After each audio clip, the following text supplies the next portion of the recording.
Hello everyone, welcome to break time classes. इस video में हम आर्थिक भूगोल के अंतर्गत कृषि से जो मोस्ट इंपॉर्टेंट क्वेश्चन पूछे जाते हैं यूपी पीसीएस वगैरह में मैचिंग में पूछे जाते हैं, जैसे कौन से प्रकार की खेती कहाँ पे होती है, तो ये सभी चीज़ें इसमें डिस्कस करेंगे जो कि आने वाले सभी एग्जाम्स के लिए इंपॉर्टेंट होगी। तो चलिए शुरू करते हैं। यूपी पीसीएस आरओ वीडियो कोई भी ग्रुप ज्वाइन करने के लिए जो नंबर दिया है इस पर व्हाट्सएप करके पूरी डिटेल्स ले सकते हैं, जिसमें आपको टेस्ट सीरीज दी जाती है, पूरा एक्सप्लेन टेस्ट सीरीज। इसके अलावा जितने भी हैंड रिटन नोट्स वगैरह हैं वो सभी आपको उसमें मिल जाएंगे।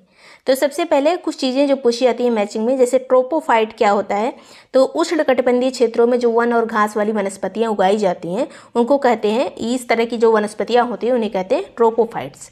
अब हाइड्रोफाइट्स क्या होता है, तो जल की ऊपरी सतह पर उगने वाली जो वनस्पतियाँ होती हैं उन्हें कहते हैं हाइड्रोफाइट। हाइग्रोफाइट क्या होता है, दोनों में थोड़ा सा यहाँ पर डिफरेंस रहता है बस। हाइड्रोफाइट जो है जल के ऊपर उगती है, हाइग्रोफाइट जो है जहाँ पे ज़्यादा आर्द्रता पाई जाती है उन क्षेत्रों में हाइग्रोफाइट्स पाई जाती हैं। अब ज़ेरोफाइट क्या है, कई बार पूछा जा चुका है, तो ये मरुस्थल वाले एरियाज़ में मिलती हैं। जो ये वनस्पतियाँ ज़ेरोफाइट्स ये मरुस्थलीय क्षेत्रों में पाई जाती हैं।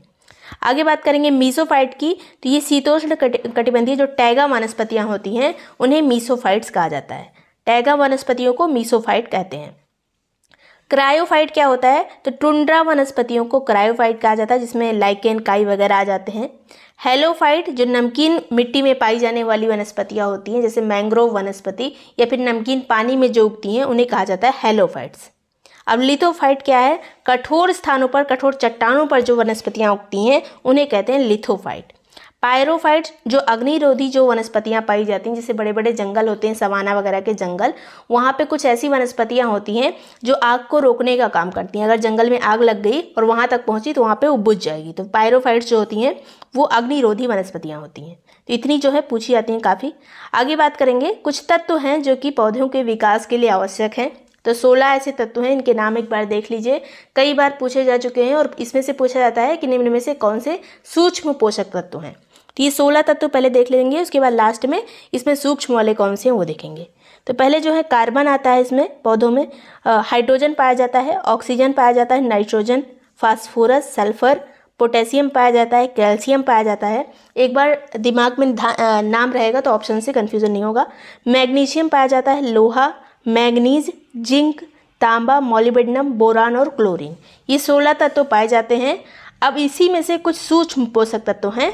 सूक्ष्म पोषक तत्व कौन कौन से हैं, तो इसमें आ जाएगा लोहा, मैंगनीज, जिंक, तांबा, मॉलिब्डेनम, बोरान और क्लोरीन। इतना याद रखेंगे तब भी यहाँ से क्वेश्चन सबसे ज़्यादा यहीं से पूछे जाते हैं अगर तत्वों से आता है तो।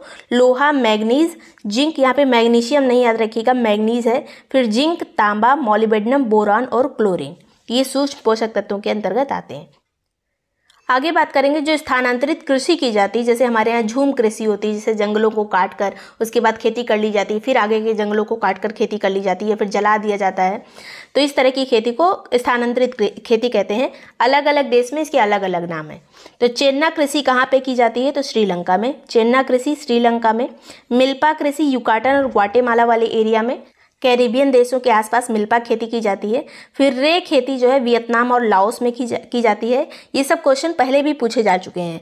रे कृषि जो है वियतनाम लाओस में की जाती है। टावी जो है मालागासी में होती है। लेदांग कृषि इंडोनेशिया यानी इंडोनेशिया के जावा द्वीप पर और मलेशिया वगैरह में लेदांग कृषि की जाती है। तमराई कृषि जो है थाईलैंड में की जाती है। तुंगिया कई बार पूछी जा चुकी है, तुंगिया कृषि जो है ये म्यांमार में की जाती है। रोका कृषि ब्राज़ील में की जाती है। रोका कृषि ब्राज़ील में।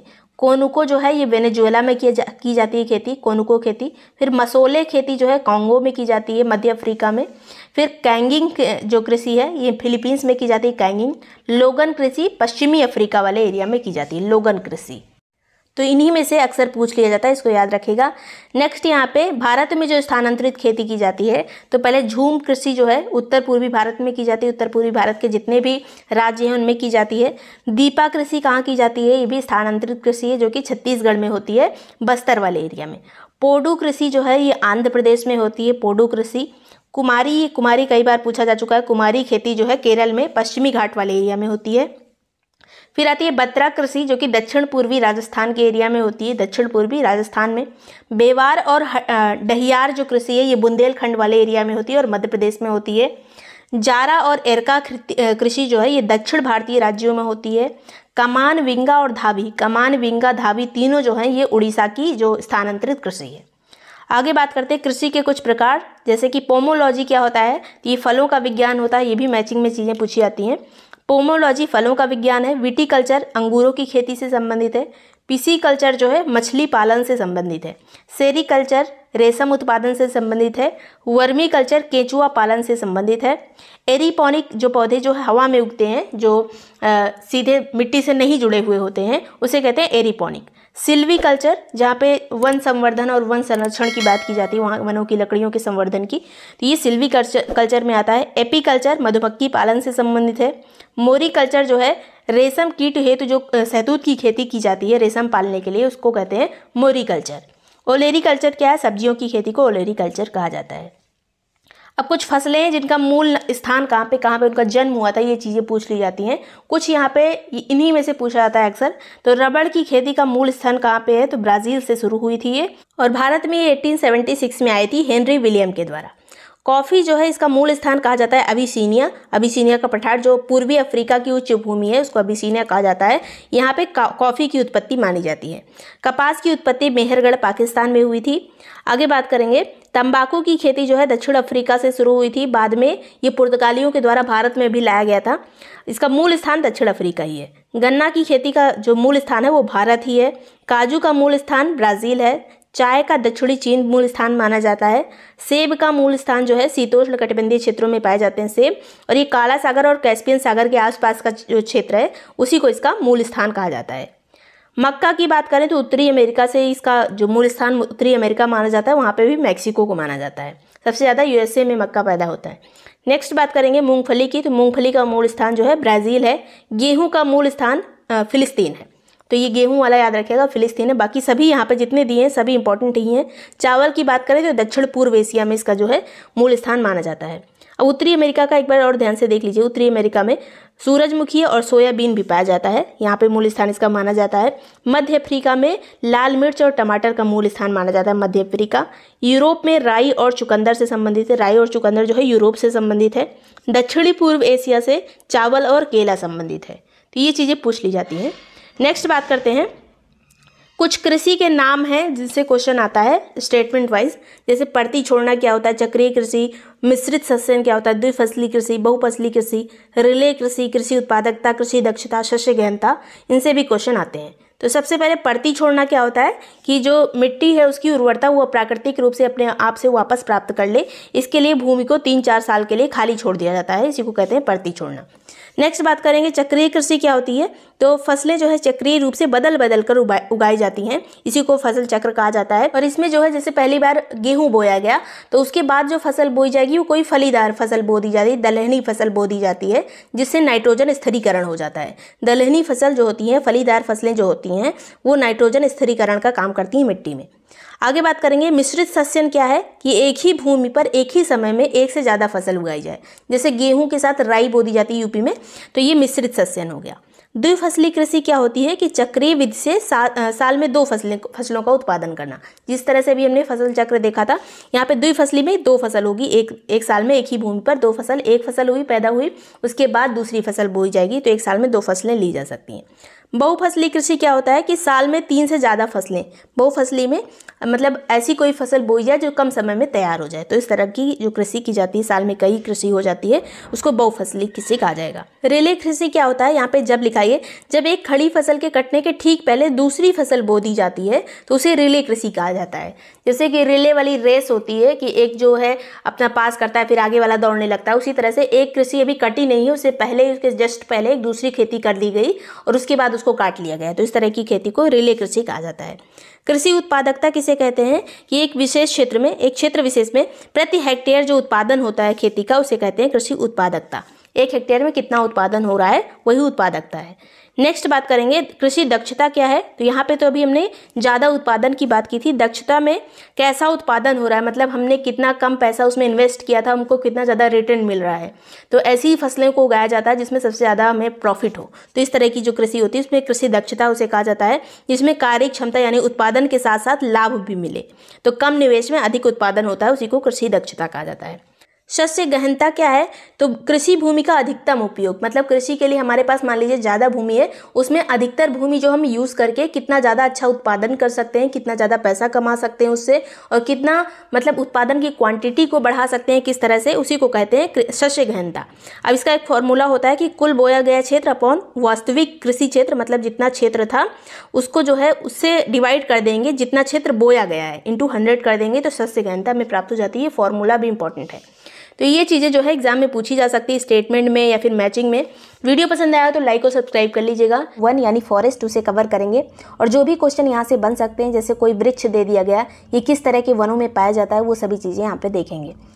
अब यहाँ पे मैप के माध्यम से देख लेते हैं कि भारत में कितने टाइप के वन पाए जाते हैं, इसे समझने में आसानी होगी। यहाँ पे सभी चीज़ें अलग अलग चित्र के माध्यम से मैंने यहाँ पे दर्शाई हैं। सबसे पहली बात करें तो सदाबहार या फिर अर्ध सदाबहार टाइप के वन पाए जाते हैं, दोनों एक ही में हम पढ़ेंगे। तो यहाँ पे सदाबहार और अर्ध सदाबहार वाले जो चित्र बना है वो ऐसे डैश डैश वाला है, जैसे ये पश्चिमी घाट वाला एरिया हो गया, ये सदाबहार और अर्ध सदाबहार वाला एरिया हो गया। इसके अलावा इधर जो उत्तर पूर्वी भाग है ये भी सदाबहार और अर्ध सदाबहार वाले वनों में आता है। पर्णपाती वनों में जहाँ पे बिंदी बिंदी रखी है, ये वाला एरिया जो है पर्णपाती वनों में आता है, मिडिल वाला एरिया।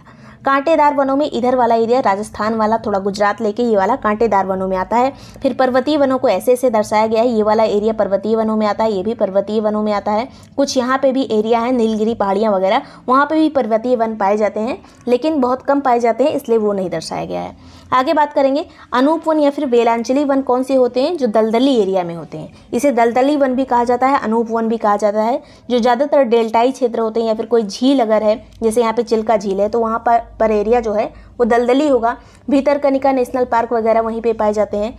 यहाँ पे पश्चिम बंगाल में कुछ एरिया, मतलब जितने भी तटीय एरिया हैं जहाँ पे दलदली क्षेत्र पाया जाएगा, चाहे वो बीच में स्थित है आंतरिक भागों में, जैसे जम्मू कश्मीर की बात करें तो यहाँ पे कुछ जो झीलें पाई जाती हैं उसके आसपास जो वन होते हैं उसे भी अनूप वन या फिर दलदली वन भी कहा जाता है। तो ये सभी दलदली वन हो गए जिसे डार्क में दिखाया गया है। आगे बात करते हैं यहाँ पर कुछ और चीज़ें जो एग्जाम में पूछी जा सकती हैं, जैसे वनों को किस अनुसूची में रखा गया है, तो अनुसूची नंबर 7 में रखा गया है। 7वीं अनुसूची में 3 सूचियां आती हैं इसके अंतर्गत, एक संघ सूची होती है, एक राज्य सूची, एक समवर्ती सूची। तो वनों को 7वीं अनुसूची के अंतर्गत समवर्ती वाले सूची में रखा गया है, समवर्ती सूची में रखा गया है वनों को। और इसे समवर्ती सूची में कब डाला गया था, तो 42वें संविधान संशोधन 1976 में से राज्य सूची से निकालकर समवर्ती सूची में डाला गया था। तो ये चीज़ें बात है जो सूची वगैरह पूछ ली जाती है। आगे बात करेंगे कौन कौन सा आर्टिकल या कौन कौन सा अनुच्छेद जो है वनों से संबंधित है। तो पहला यहाँ पे मूल कर्तव्य में आता है, जो 51A का जी वाला सेक्शन है। मूल कर्तव्यों में 51A में पूरे मूल कर्तव्य दिए हैं। अब मूल कर्तव्य 11 हैं, उनमें से जो जी वाला है उसमें दिया गया है वनों के बारे में, वनों और वन्य जीवों सहित प्राकृतिक पर्यावरण की रक्षा और संवर्धन करना प्रत्येक नागरिक का मौलिक कर्तव्य होगा। वनों और वन्य जीवों सहित प्राकृतिक पर्यावरण की रक्षा एवं संवर्धन करना प्रत्येक नागरिक का मौलिक कर्तव्य होगा, ये दिया गया है 51A के जी में। फिर एक और आर्टिकल है जो इससे संबंधित है, वनों से संबंधित है, जो कि है 48A। ये नीति निर्देशक तत्व की बात की जा रही है। 48A क्या है, नीति निर्देशक तत्व। इसमें राज्यों से कहा गया है, राज्य मतलब देश, यहाँ पे राज्य से कहा गया है कि देश के पर्यावरण का संरक्षण और संवर्धन के साथ साथ वन और वन्यजीवों की रक्षा करने का राज्य प्रयास करेगा। मतलब कुछ राज्यों के कर्तव्य होते हैं और मूल कर्तव्य में अभी हमने 51 में देखा कुछ नागरिकों के भी कर्तव्य होते हैं। तो ये सभी बात हो गई इसकी आर्टिकल की। अभी जो हमारे यहाँ राष्ट्रीय वन नीति चल रही है वो है 1988 वाली वन नीति का हम पालन कर रहे हैं। आगे बात करेंगे वार्षिक वर्षा के आधार पर वनों का वितरण किस तरह से भारत में किया गया है, जिनसे बहुत ज़्यादा क्वेश्चन पूछे जाते हैं। तो इसे वर्षा के आधार पर वनों का वितरण हमें डिटेल में पढ़ना है। पहला प्रकार है आर्द्र उष्णकटिबंधीय सदाबहार वन, और इसी के अंतर्गत हम अर्ध सदाबहार वन भी देखेंगे। तो सदाबहार वन कौन से होते हैं, जहाँ पे बारिश काफ़ी ज़्यादा पाई जाती है, यहाँ पे आर्द्रता भी 70% से ज़्यादा होती है, मॉइस्ट एकदम मौसम रहता है, वर्षा की मात्रा 200 सेंटीमीटर से ज़्यादा होती है, तापमान भी यहाँ ज़्यादा पाया जाएगा, 22 डिग्री सेंटीग्रेड से ज़्यादा तापमान होता है।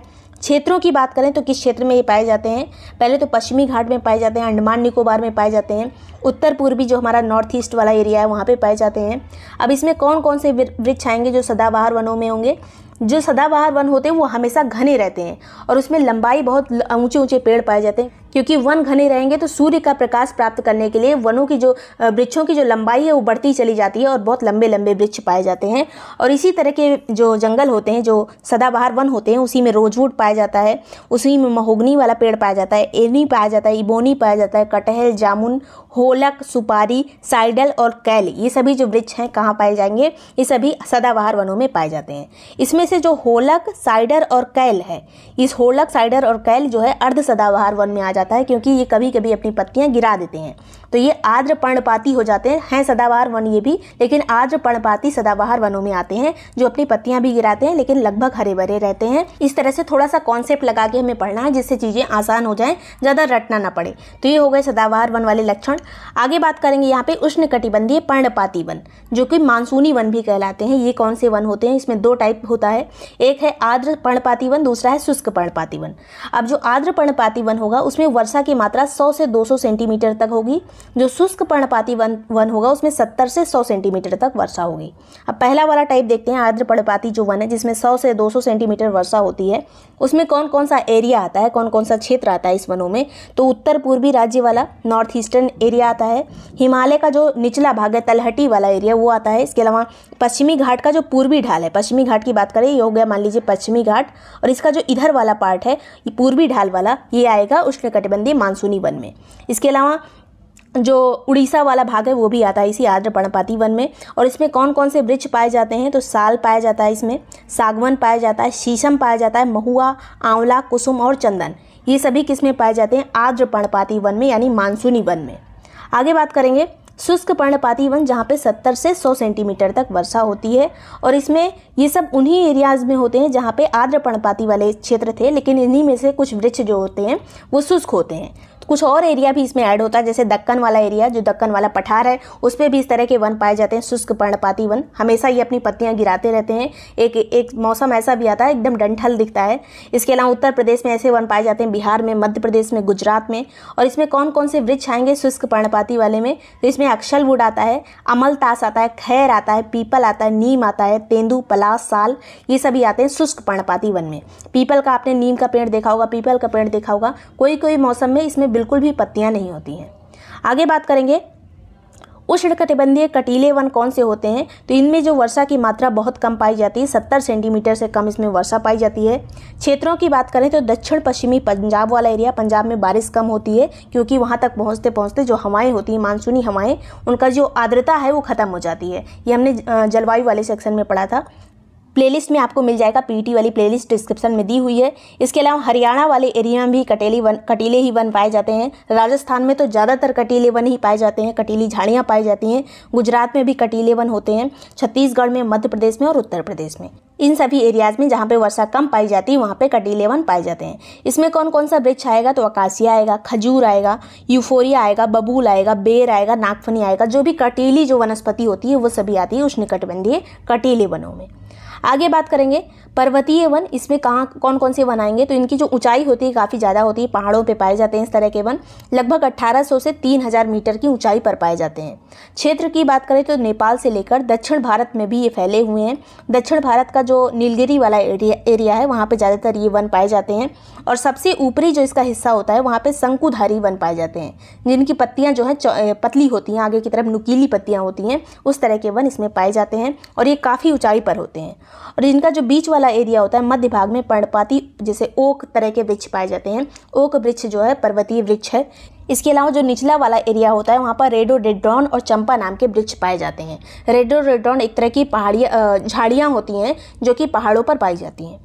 आगे बात करेंगे अल्पाइन वृक्ष भी इसी में पाए जाते हैं, पर्वतीय वनों के अंतर्गत ही आते हैं, लेकिन 3000 मीटर से ऊपर ऊंचाई पर पाए जाते हैं।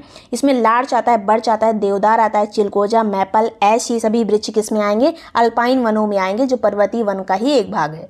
तो ये सब वृक्ष पूछ लिए जाते हैं कौन से पर्वतीय वन है। ज़्यादा डिटेल में नहीं पूछा जाता, लेकिन वृक्ष का नाम दे देगा और किस तरह के वन है वही पूछ लिया जाता है। और सभी चीज़ें जैसे यहाँ पे अल्पाइन लिखा है तो इस तरह से नहीं आता है, ज़्यादातर पर्वतीय ही लिख दिया जाता है। आगे बात करेंगे वेलांचली या अनूप वन किसे कहते हैं? यही दलदली वन है। ये आर्द्र भूमियों पे पाए जाते हैं, डेल्टाई क्षेत्र में पाए जाते हैं। जो अनदलदली भूमि होती है, झील वगैरह वहाँ पे मिलते हैं। अंडमान निकोबार में पाए जाते हैं। कृष्णा गोदावरी वाला जो डेल्टा है वहाँ पे पाए जाएंगे। चिल्का झील वाला जो एरिया है वहाँ पे पाए जाते हैं। सुंदरवन वाला जो एरिया है वहाँ पर पाए जाते हैं। तो इस तरह के जो है क्षेत्रों में पाए जाते हैं दलदली वन। वृक्षों की बात करें तो यहाँ पे पाइन पाया जाता है, खजूर पाया जाता है, ताड़ पाया जाता है। तो ये सभी दलदली एरिया में होने वाले वृक्ष हैं, पाइन, खजूर और ताड़। सबसे पहले उत्तर प्रदेश के बारे में, तो यहाँ पे प्रथम वन नीति जो लागू हुई थी 1952 में लागू हुई थी। द्वितीय वन नीति 1988 में 1988 में लागू हुई थी। अगर पूछा जाए कि किस वन नीति के हिसाब से जो वन क्षेत्र है, अगर कोई क्षेत्रफल है, कोई एरिया है, तो उसके कितने भाग पे वन होना चाहिए, तो 33.33% भाग पे वन होना अनिवार्य है। हालांकि इतना होता नहीं है सब जगह। तो ये किस वन नीति में आया था? 1988 में। फिर आगे बात करेंगे उत्तर प्रदेश में राज्य वन नीति। एक संशोधित राज्य वन नीति आई थी उत्तर प्रदेश में, जो लेटेस्ट है, 2017 में आई थी। उत्तर प्रदेश वन निगम की स्थापना कब हुई थी? तो 25 नवंबर 1974 को 1974 में उत्तर प्रदेश वन निगम की स्थापना हुई। आगे चलेंगे, कुछ इंपॉर्टेंट डेटा जो एग्जाम में हर बार पूछे जाते हैं। तो उत्तर प्रदेश में टोटल वनावरण कितना है? 6.15%। यहाँ पे परसेंटेज की बात की जा रही है। अगर टोटल एरिया की बात करें तो 6.15% में वन है।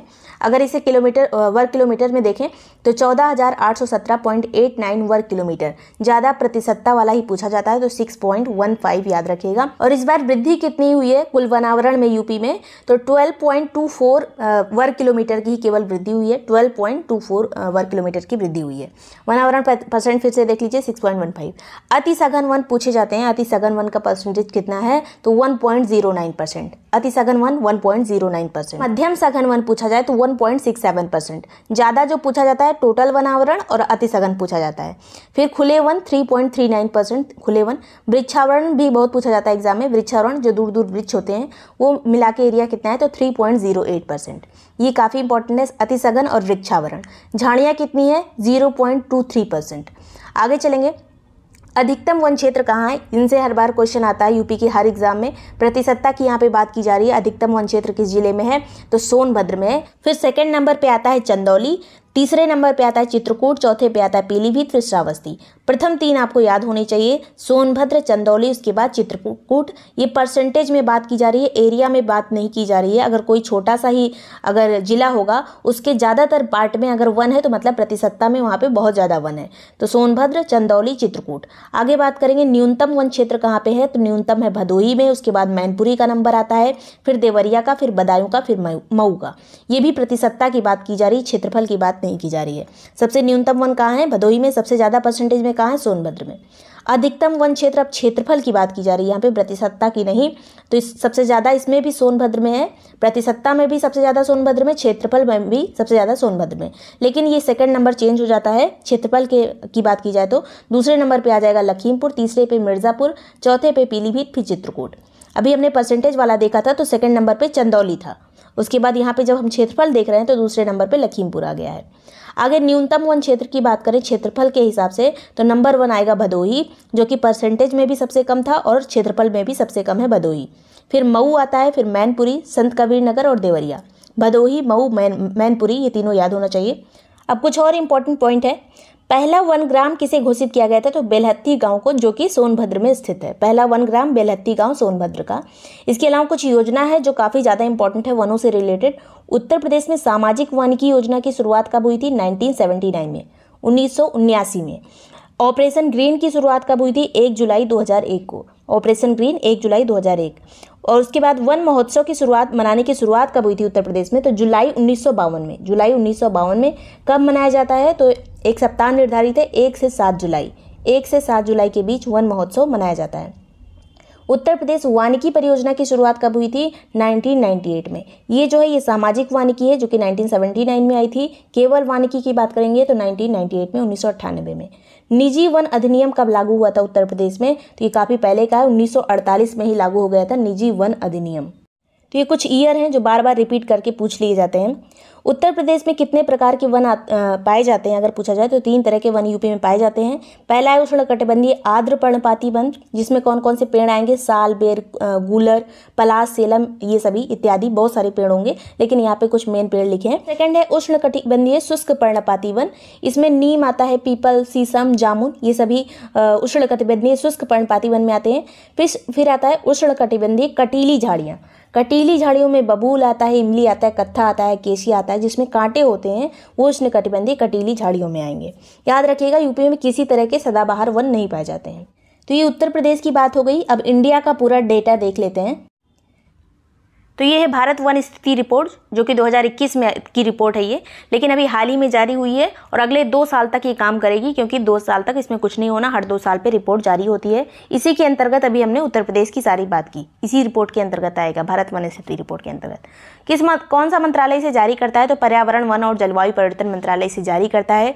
इसके अंतर्गत एक सर्वेक्षण विभाग है जिसका नाम है भारतीय वन सर्वेक्षण, इसके द्वारा ही इसे हर 2 साल पे जारी किया जाता है।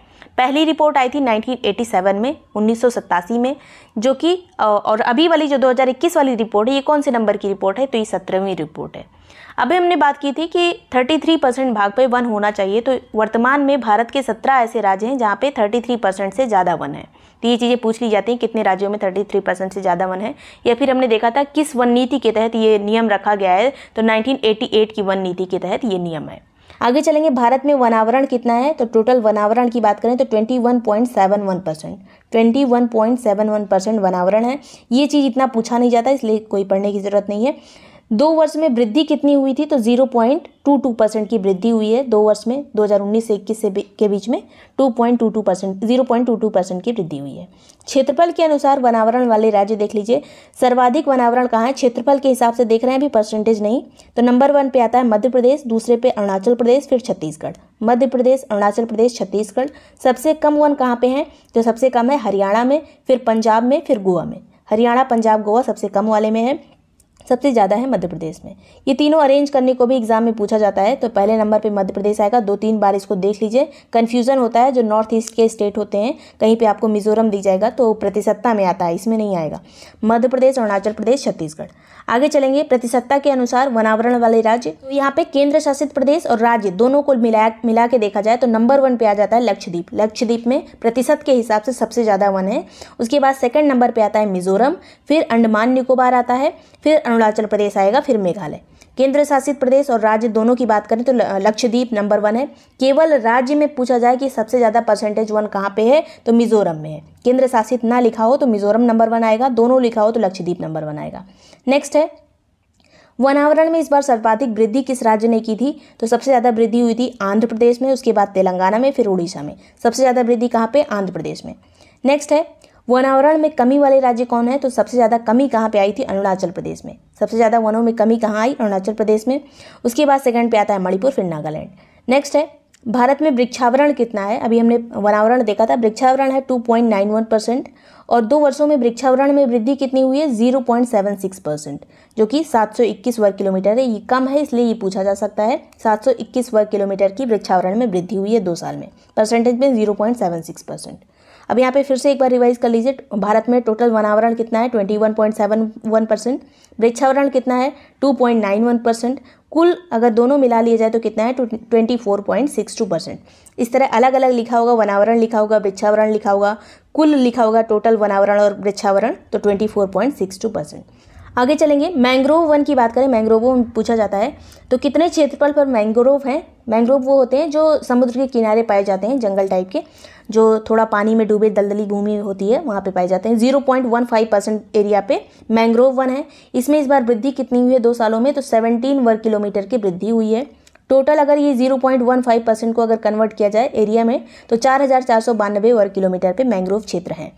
केंद्र शासित और राज्यों को मिला लिया जाए तो नंबर 1 पे आएगा पश्चिम बंगाल, जहाँ सबसे ज़्यादा मैंग्रोव वन है। सेकंड पे आएगा गुजरात, तीसरे पे आएगा अंडमान निकोबार। नंबर 1 पे मैंग्रोव क्षेत्रों में पश्चिम बंगाल, दूसरे पे गुजरात है। आगे चलेंगे, मैंग्रोव वनों में सबसे ज़्यादा वृद्धि कहाँ पे हुई है इस बार, तो उड़ीसा में सबसे ज़्यादा वृद्धि हुई है। अभी हमने देखा था वन क्षेत्रफल में सबसे ज़्यादा वृद्धि कहाँ पे हुई है, तो आंध्र प्रदेश में हुई है। मैंग्रोव वनों में सबसे ज़्यादा वृद्धि उड़ीसा में हुई है, सेकंड पे महाराष्ट्र में हुई है, उसके बाद कर्नाटक में। तो ये सभी डेटा काफ़ी इंपॉर्टेंट था। वीडियो पसंद आया हो तो लाइक और सब्सक्राइब कर दीजिए। Thank you so much for watching break time classes.